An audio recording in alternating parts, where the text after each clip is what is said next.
Hello there, this is C-A-N-A-N Kenan from Kenan Place, and today we're gonna play part 9 of Cygnus. Alright, let's start the game.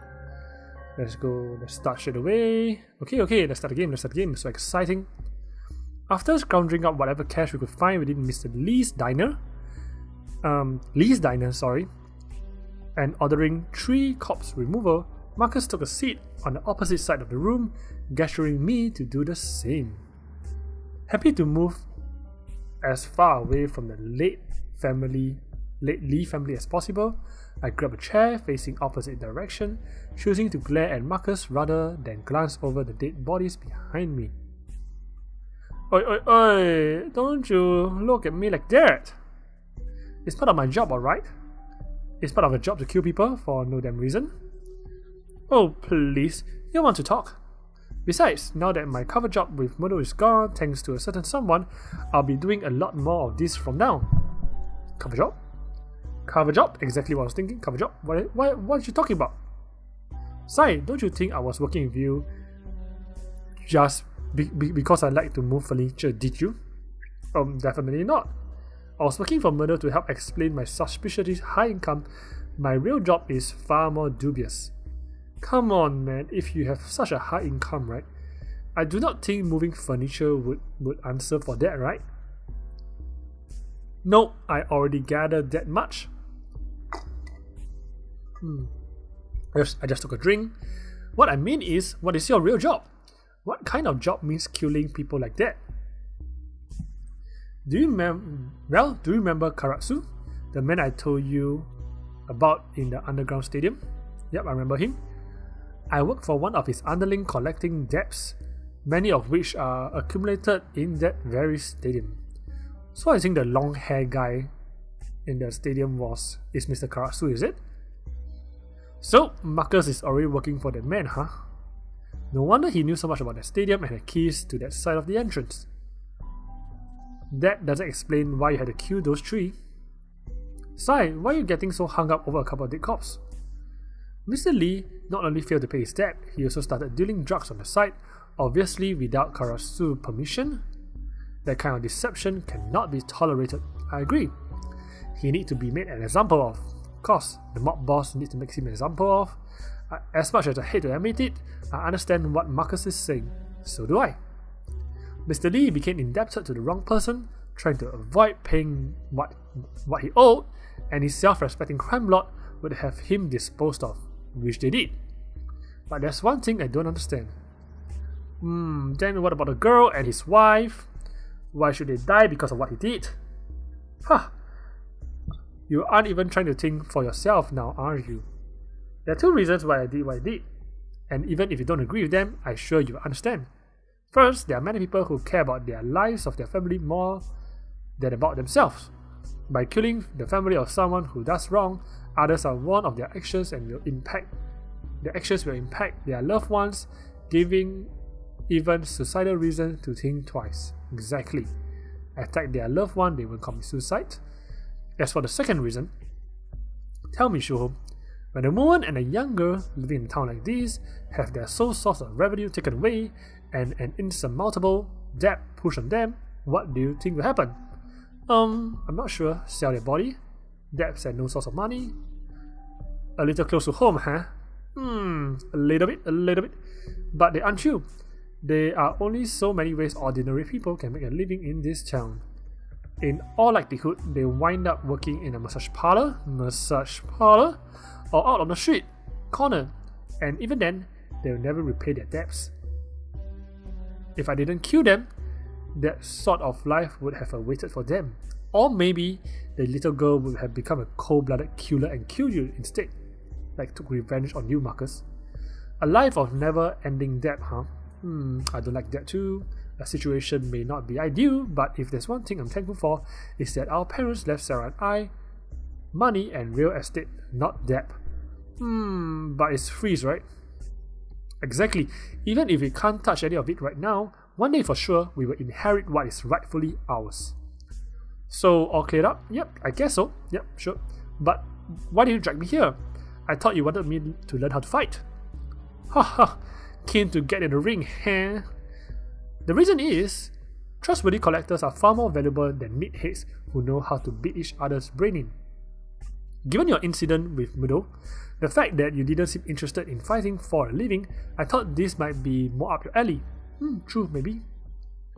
Well, he isn't wrong, but I don't like to kill people too, right? Does this mean you're gonna kill more people? Exactly what he's thinking.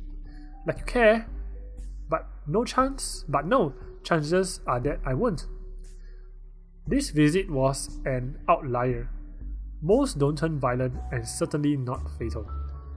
There's no money to be made killing people before they can repay their debts. True. Just a second. Marcus left the table and headed for the door, letting in a familiar face. Andy! Exactly. Honestly, again. This is the second time you called me out this week. You gotta learn to deal with this shit yourself. Now, you should be flattered that I find you reliable enough to count on. I'm ecstatic. I'm ecstatic. Now, where is it? Where's the dead body? Spying their corpse from across the room, Andy set his sights on the Lee family. Are you kidding me? Removing a single relative unscarred is one thing. Relatively unscarred is one thing, but those two are bleeding everywhere. And there's a third one behind the counter. Damn it, Marcus. Alright. What? It just ended like that? What? They're just leaving on Andy to clean up the mess. Marcus and I spent the next few hours moving from district to district, performing collection at various locations. What? So they just left the mess to Andy? What? True to his promise, Marcus didn't kill anyone else, although he did rough a few people up. I couldn't complain. Though I attempted to convince myself otherwise, the fact is that I have no problem with violence, or even with killing when it comes down to it. Exactly, you started by killing your boss, right? Despite my complaint, one thing did turn violent during our last stop. I ultimately stepped in to help Marcus, allowing myself to do what I previously chastised him for doing. Even if I didn't kill anyone, the fact of the matter is, I'm not a very moral person. Well, you look like quite a nice guy. After parting ways with Marcus, I headed straight home, making sure to return before my sister. With all the despicable acts today's birth, the last thing I needed is for Sara to notice the blood on my clothes. Further to that, if I don't get some rest and compose myself, she's going to sense that something is wrong. Alright, her Jedi senses is tingling right there. The best thing for me to do right now is just to take it easy. True, take it easy, relax, and be a bad guy from now onwards. I walked through the front door, straight to the living room, halting dead in my tracks as I noticed a presence that shouldn't be. Suho, oh crap! You finished with work already? Shit, I completely forgot that I left Sara at home today. After seeing the state Sara was in last night, I didn't dare to wake her this morning. Well, not exactly. Oh no, he has blood on his face and all. Wait a minute, is that? Oh my, are you bleeding? Sara jumped on her feet and immediately ran in the bathroom, diving for the medical cabinet. She returned almost instantly, carrying her bandages and antiseptic, which she hurriedly opened. Let me know if it's too tight, okay? Side, why do I need a bandage? It isn't even my blood. If Sara was so worried that she hadn't noticed, what a joke. Though I suppose I shouldn't laugh, her concern is actually rather comforting. I spent today observing people at their worst, turn against one another over material possession, laying blames, pleading for one more chance. It's nice to be reminded that not everybody is like that. Is it too tight, bro? Tell me if it hurts, alright? Relax. I'm fine. It's just a little blood. Not my blood. Don't have to. No, I have to, brother. I have to. Let me fix this. I'll be done in a minute. I guess Sara isn't willing to listen to reason. She is going to tend my injuries, so I have no say in the matter. Maybe this is for the best. I don't like to see Sara worried, especially when it's my fault. But it beats the depressed state she was in this morning. Come on, man, I think Sara is more depressed now, right? I'll take worried Sara over depressed Sara any day. She'll be worried now and be depressed later. Okay, so Sarah is with you right now. Alright, this is Sickness, Part 4, Vigilante. This is a good place to stop. Alright, let's see 13 days later first. 13 days later. Tuesday morning, September 20th. Alright guys, I think this is a good place to stop. We just passed the 10 minutes mark.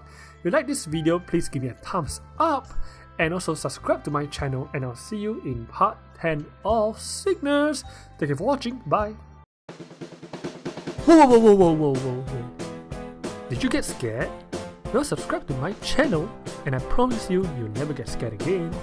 Or watch more videos and you will be able to find your peace in life.